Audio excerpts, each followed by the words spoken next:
Naam, tukizungumzia swala zima la uwekezaji na UTT AMIS, basi tunazungumzia kwamba unakuja kuwekeza katika taasisi ambayo iko chini ya serikali kupitia Wizara ya Fedha ambayo inajihusisha na masuala ya uwekezaji. Tunazungumzia unakuja kuwekeza katika taasisi ambayo ni sehemu salama, tunazungumzia unakuja kuwekeza katika taasisi ambayo inakupa wastani wa faida ya 12% kila mwisho wa mwaka, na hiyo sisi huwa tunazungumzia ni kama minimum. Sometimes huwa inakuwa inapanda, haiko hapo hapo kwamba ni 12, hapana. Kuna muda mwingine unaweza kukuta mwisho wa mwaka ukafika katika mfuko wako ikafika 13.3, ukafika 14 na kuendelea, lakini yote kwa yote njoo uwekeze na UTT. Bwana, mimi naitwa Ali Upuju Kuntunye Kidimdim Mwandila, ndo kwanza nimefika Sukari House hapa. Lengo mama kuweza kuja kupiga story 2-3 na ndugu wawekezaji kuhusiana na masuala ya uwekezaji. Bwana, karibu na usitoke. Mzee wangu, shikamoo. Marhaba bwana. Kwema kabisa. Kwema kabisa. Mimi naitwa Ali Upuju, natokea UTT. Sio mzee wangu unaitwa nani na umetokea wapi? Mimi naitwa Christopher Bosco, natokea Goba. Unatokea Goba? Ndio. Mzee wangu ni mwekezaji wa muda mrefu sana au ndio kwa mara kwanza leo umeweza kuja UTT? Hapana, tangu 2023. 2023? Ndio. Mpaka leo? Mpaka leo. Ni mwekezaji katika mifuko mingapi au mmoja? Mfuko mmoja tu. Mfuko gani? Mfuko wa kujikimu. Kijikimu maisha. Ndio. Okay, sasa. Na elimu mzee wangu, au ulisikia wapi masuala ya uwekezaji ndio ukaona bwana, hebu mwaka 2023 mimi nikawekeza na UTT? Niliona tangazo mahali, nikafuatilia mpaka Sukari House, nikaulizia, nikaambiwa, ndo na mimi nikawalizika, nikaweza kuweka hela zangu hapo. Okay. Wewe unajiona kama umechelewa au hujachelewa? Naona sijachelewa. Isipokuwa labda nilichelewa kuijua UTT. Okay. Lakini sijachelewa. Ulichelewa kuijua UTT lakini hujachelewa kuja kuwekeza. Sijachelewa kuja kuwekeza. Okay, labda toka uanze kuwekeza mwaka 2023 mpaka leo hii mzee wangu, unahisi kuna faida zozote ambazo umezipata? Kubwa sana. Kwa sababu hela zangu ziko salama, kila mwezi napata ndani yangu, matatizo yangu madogo madogo naweza kuyakimu bila usumbufu wa aina yote. Ikitokea hata shida ya dharura na uwezo wa kupunguza katika maana yangu bila usumbufu wote, nikapata nikatekeleza majukumu yangu. Kwa hiyo nawashauri hata watu waliokuwa na hela majumbani kwao, waliokuwa na benki zingine, nawashauri waweke UTT. Inakuwa ni kama sehemu yako ya ajira kwa maana nyingine. Ni kama unafanya kazi. Inakulipa kila mwezi. Na huna mawazo kusema nimepata hasara au nimefanya nini. Kwa hiyo naona ni salama kwa mtu ambaye hana uwezo wa kufanya biashara, ni vizuri kuweza kwenye UTT. Kwa mtazamo wangu mimi lakini. Okay. Ndio. Kuna rafiki yako leo hii ambaye yuko nyumbani anajiuliza, ndugu yangu wewe kaenda kuweka hela UTT, kwani kule kuna nini hasa? Elimu kama wale mpaka leo hawajaipata, unalipi hasa la kuambia? Alikuja kwangu, aliniuliza unaishi vipi, nikamwambia hela zangu ziko sehemu fulani, kwa sababu alikuwa anajua na kiasi gani cha pesa, nikamwambia hela zangu ziko sehemu fulani na kila mwezi mimi napata kiasi hiki. Na wewe nakushauri kama huwezi biashara, naomba kaweke kule. Na utaona manufaa yake. Na amerudi kusema kweli nimekiona ninachokipata. Una takriban watu wangapi labda umeweza kuwashawishi? Ni wengi, wanafika hata 12, na wadogo zangu vile vile, marafiki, dada zangu. Ni watu wengi. Na kila anayeambiwa anajitambua nakubali. Kila anayeambiwa, sijamwona mtu alikanikatalia. Kila anayemwambia nakubali. Yaani manake unachokizungumza kina ukweli ndani yake. Wanakiona sio kama kile, wanakiona. Sio uongo, ni wanakiona. Kwa hiyo mtu anapokiona sema anakuuliza, bwana umefanya vipi? Nimefanya 1 2 3 4. Na yeye anakwenda anafanya hivyo. Na mmoja ameletea kuku, wewe ameli kuku wanaita Britannia. Wa manyoya kufuga mkuku, kwamba ni asante yangu mimi na mke wangu kwa kuja kutokeza kitu kama hicho. Sawa. Umetupa kitu kikubwa hasa. Kiasi kwa kweli. Sawa. Hebu neno la mwisho waambie kwa ndugu wa Tanzania leo hii ambao hawajui chochote kuhusiana na UTT. Angalia kamera pale. Waambie chochote. Nataka kuambia kwamba Watanzania wenzangu, msijue UTT, jaribuni kuulizia UTT ni nini, mfike katika ofisi ya UTT.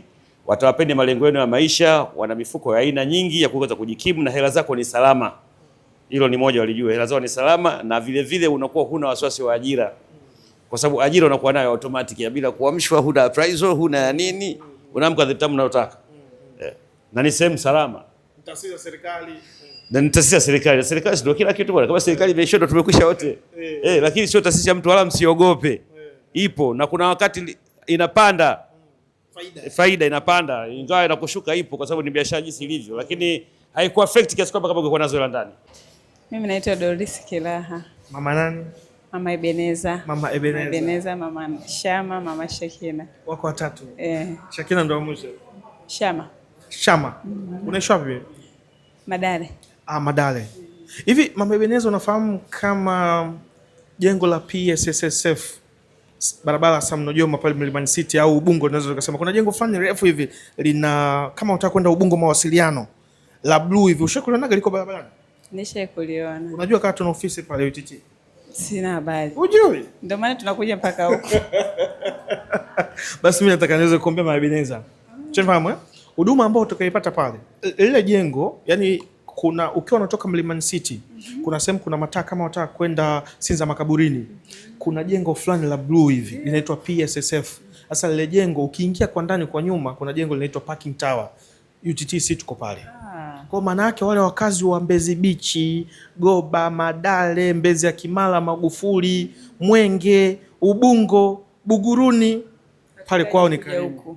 Yaani unahitajika tena ukienda kule hapo sio na watu wengi. Kule ukienda maana yake watu ni wachache. Unahudumiwa kwa uwepesi. Unaweza hata ukapiga tena story nyingine. Umeelewa? Kwa next time unaweza ukaanzia hata kule. Ni nafuu sana. Nafuu sana. Maana kutoka Madale mpaka Posta ni mbali. Unapanda magari mengi. Kumbe kama ni pale ni rahisi tu. Basi mimi nipende kukujuza na ukaambia Baba Ebeneza. Inawezekana Baba Ebeneza naye ndo alisema bwana nenda Posta. Tunakujaga huku mara zote tunakuja huku.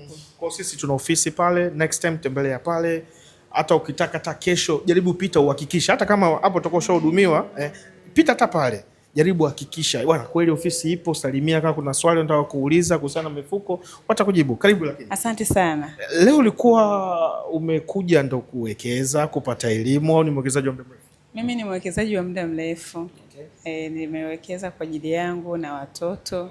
Kwa nilikuja kidogo. Kwa kina Ebeneza wana mifuko wao? Wana mifuko wote. Asante sana. Na uwekezaji huu umeanza kwa muda gani? Nina miaka kama 6. Kama miaka 6. Kwa hiyo nikipata chochote natupia hivyo. Inasaidia sana. Unahisi labda kwa ndugu mtazamaji ambaye anatazama, kwa nini Mama Ebeneza anawekeza? Hilo ndo swali. Alafu ni kama gumu hivi lakini sio gumu. Hivi kwa nini leo hii inawezekana kuna mama jirani yako pale, rafiki yako jirani, akuuliza hivi Mama Ebeneza kwa nini unapeleka hela UTT?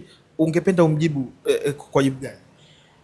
Mimi ninawekeza kwanza kwa sababu inaweka akiba ya baadaye ya watoto wangu na ya kwetu kama familia. Lakini pia nimekuja kugundua tunapokuwa tunaweka kwenye akaunti za benki haupati faida. Lakini ukija kuiweka huko hata kama umeweka kidogo ile kwa sababu wanasema ni mnaweka watu wadogo wengi kwa pamoja. Ukija kuangalia unaona kuna salio limeongezeka.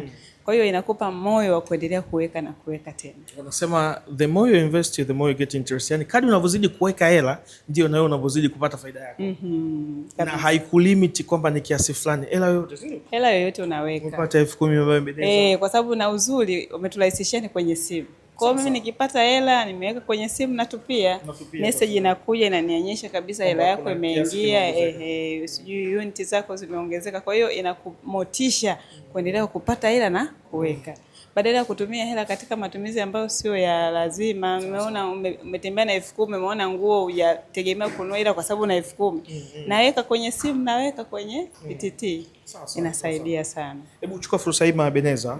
Kuna wamama wenzio pale mtaani kwako Madale, kuna wengine wanaweza kawa na kutazama dunia nzima sasa hivi. Ungependa uwaambie nini hasa kuhusiana na uwekezaji na UTT AMIS? Je, kuna faida? Je, ni taasisi salama au ndo kanjanja? Je, ni taasisi ya serikali kweli watu wanasema? Hebu waonyeshie na wahakikishie unachokipata ni kina ukweli gani? Mimi naweza nikawahakikishia watazamaji na majirani zangu wanaonifahamu wasionifahamu.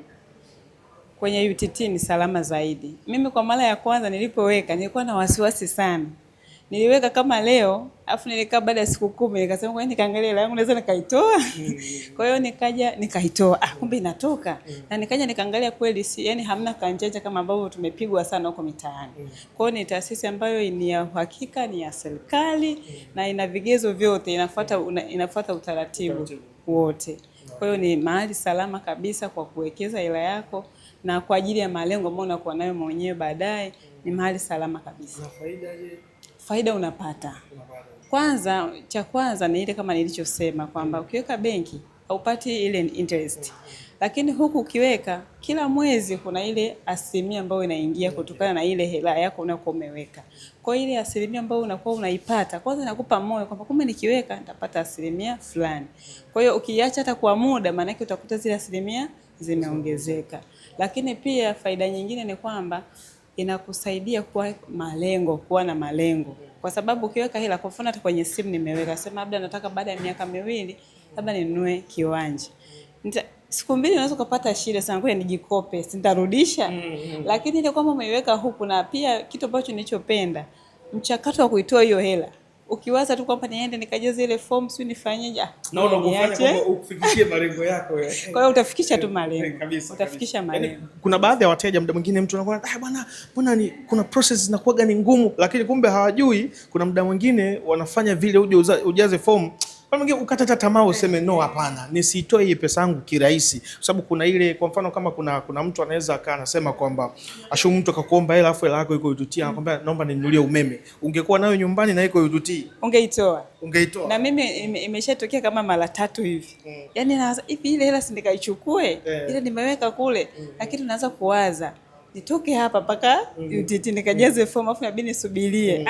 Sinitafute tu namna nyingine. Kwa hiyo ile kutafuta namna nyingine hiyo inaendelea kuwepo. Inakusaidia, inakufikisha malengo. Kwa sababu naamini wewe unayo app. Zile change za unit unakuwa unaziona kila siku inavyopinduka. Kabisa, kila siku unafuatilia na unaona unit zako zinavyopinduka. Kwa kweli, yani iko wazi kabisa. Unaangalia salio lako, kwa sababu wakati mwingine na ile wasiwasi kwamba au nitakuta hela haimo. Lakini ukiangalia salio unakuta hela yako ipo na zile nyongeza zimewekwa. Kwa hiyo ni sehemu ambayo ni salama kabisa. Sasa mambo poa? Mzima. Toa sauti, mbona unaogopa? Hamna. Okay, unaitwa nani? Naitwa Ramla. Ramla? Ndio. Umetokea wapi Ramla? Natokea Mabibo. Mabibo. Ni mwanafunzi, mfanyabiashara au ni mwajiri wa sehemu fulani? Mfanyabiashara. Mfanyabiashara. Okay, mimi naamini ni biashara kubwa, siwezi kuweka katika udogo. Okay, sawa. Ramla, ni kwa mara kwanza leo ndo unakuja UTT au ni mwekezaji wa muda mrefu sana? Kwenye jengo kuja hapa ni mara ya kwanza, ila nilikuwa nawekeza kupitia online. Online. Yeah. Na muda gani mpaka sasa hivi? Almost kama miezi 7-8. Ni nani ambaye aliweza kukushawishi au alikupa elimu akakwambia Ramla hapana, hivi unajua kuna kitu fulani kinaitwa UTT kinahusiana 1 2 3 4 5, au ni wewe mwenyewe katika utundo wako? Hapana, ndugu yangu ndo alinishawishi. Okay. Aliniambia, alikwambia UTT ni nini hasa kama unavyokumbuka? Kidogo tu chochote. Aliniambia ni taasisi ya uwekezaji. Yeah. Kwamba unaweka pesa yako lakini mwisho wa siku unapata faida. Ndio. Unajua Sasa mimi nataka nikuongezee, nikurudishe nyuma kidogo. Ramla, ni kwamba UTT AMIS ni taasisi ambayo iko chini ya serikali. Inajihusisha na masuala ya uwekezaji. Uwekezaji tunazungumzia kwamba Ramla, wewe kuna hela yako unaichukua, unaweka sehemu, mfano unaweka UTT kama ni milioni 1, lakini baada ya muda fulani UTT wao wanakupa faida ya ile hela yako uliowekeza. Huo ndio uwekezaji. Ushafahamu? Mathalan ukija kwa mfano Ramla, so uliambia kwamba tuna mifuko 6. Au ukumbuki? Sikumbuki, nakumbuka kama 3 hivi. Ni iko 6. Wewe umewekeza katika mfuko gani? Jamii. Something like that. Hebu angalia. Si una application? Na application ya sasa hivi imeupdate, si ndio? Okay, tumeupdate, tupo katika maboresho. Kuna Umoja, kuna Liquid ambao ni ukwasi. Unaelewa? Kuna Wekeza Maisha, kuna Watoto Fund, unaelewa? Kuna Hati Fungani. Utakuwa umeweka wapi hapo? Ukumbuki? Wewe ni kijana, utakuwa umeweka ukwasi. Utakuwa umeweka ukwasi ambao inaitwa Liquid, yeah. Si ndio? Yeah. Liquid. Yeah. Utakuwa umeweka huko. Sasa mfano labda umeweka pesa yako milioni 1. Yaani mwaka mzima ili pesa yako ikafika milioni 1. UTT wao wanakuja kukupa wastani wa faida ya 12% kila mwisho wa mwaka. Ambapo tukisema wastani wa faida ya 12% ya milioni 1 ni kama 120,000. Kwa hiyo umeona, maana yake ni kwamba hela yako kwa mfano ikitimia mwaka mzima milioni 1 UTT wao ukikupa 12%, maana yake utakuwa na milioni 1,120,000. Mfano mwaka mzima wewe si mfanya biashara mkubwa, si ndivyo? Ukao umeweka hela yako UTT, unaweka kidogo ikafika milioni 10. Si ndio? Baada ya miezi 12 UTT wakasema wanakupa 12% ya milioni 10. Maana yake wewe kwenye akaunti yako utakuwa na shilingi ngapi? Utakuwa na milioni 11 na 200,000. Sio, tuko sawa? 12% ya milioni 10 ni milioni 1 na 200,000. Kwa maana yake wewe kwenye akaunti yako mwisho wa mwaka utakuwa na milioni 11 pamoja na ile faida. Achana ile milioni 10 yako. Katika milioni tulisema kwamba utakuwa na milioni 1,120,000. Hiyo ni minimum. Kwa maana yake kuna kipindi inakuwa inapanda. Katika mifuko ya UTT wewe unaweza ukatoa pesa yako muda wote ukipata hata changamoto. Sio, umeelewa? Hakuna mtu ambaye anaweza akaja akakufanya ukapata changamoto katika kutoa pesa yako. Lakini vile vile ni taasisi ya serikali, maana yake iko sehemu salama. Umeelewa? Lakini vile vile ndio nilivyokuambia, katika hiyo mifuko yako yote unapata faida wastani wa 12%. Leo hii chukua fursa hii. Najua una shemeji. Hebu mwambie shemeji pale. Yawezekana hajui chochote kuhusiana na UTT. Mwambie dada, mwambie baba, mwambie kaka, yoyote, rafiki yako yoyote wanakutazama sasa hivi, mshauri chochote kuhusiana na UTT? Waje wawekeze UTT na faida. Ina faida. Okay. Mimi mwenyewe ni mnufaika nao. Okay. Maana toka mwezi wa ngapi ile? Mwezi wa miezi 7 na hisi miezi 8 hivi nawekeza, ila faida naiona kwenye hapo. Kwenye hapo unaona inabadilika. Waga nachungulia naona namba zinaongezeka. Kutoka kwa kila mwisho wa mwezi unavyoikaga milioni 2 unakuwa unaona kabisa mabadiliko. Ndio, mabadiliko nayaona. Okay. Lakini sio milioni 2 tu, hata kuna yule ambaye anaweka 10,000 kila siku, 10,000 kila siku, lazima aone mabadiliko. Ndio. Wewe ni mfanyabiashara mkubwa na ndio maana nimesema hivyo. Lakini kuna yule ambaye kipato chake ni kidogo. Unajua katika uwekezaji wa UTT katika ile mifuko kima cha chini ni 10,000. Sio unafahamu? Ndio. Unafahamu? Ndio. Kijiwe mchongo na UTT AMIS imenifikia. Kijiwe mchongo na UTT AMIS imenifikia. Kijiwe mchongo na UTT AMIS imetufikia. Ndugu wawekezaji ni wengi wanakuja kuwekeza na elimu inazidi kutanuka, hasa kuhusiana na masuala ya uwekezaji. Wawekezaji wanazidi kupeana elimu wao kwa wao kuhusiana na uwekezaji na UTT AMIS. Lakini lengo mama mpaka wanazidi kutoa elimu ni kwamba wamekuja kutathmini, wanawekeza katika taasisi ambayo iko chini ya serikali kupitia Wizara ya Fedha, inajihusisha na masuala ya uwekezaji. Tunazungumzia UTT AMIS. Ni taasisi ambayo ni sehemu salama. Maana yake kuna usalama wa pesa zako unapokuja kuwekeza na UTT, lakini vile unapata wastani wa faida 12% kila mwisho wa mwaka, na hili ndilo ambalo linawafanya kwamba wewe, mimi na mwingine, baada ya kusikia UTT kwamba ni sehemu salama, ni taasisi ya serikali, lakini vile unapata faida, basi wanazidi kutoa elimu. Mimi nitamwambia mama yangu atamwambia rafiki yake, na rafiki yake atamwambia na rafiki yake. Mwisho wa siku wote wako hapa kuja kuwekeza na UTT. Nasisitiza na wewe mwambie na mwenzio aje kuwekeza na taasisi ambayo ni sehemu salama, taasisi ya serikali, lakini unapata wastani na faida 12% kila mwisho wa mwaka. Bwana, mimi naitwa Ali Upuju kuntunya Kidimdimu Mwandila. Shukrani za dhati zimwendee Cosmas, mtu mbadesti kabisa, ndio ambaye anayefanya kazi kubwa hasa katika kuweza kuhakikisha Kijiwe mchongo na UTT AMIS inaweza kukufikia. Bwana, tukutane next time. Bye bye.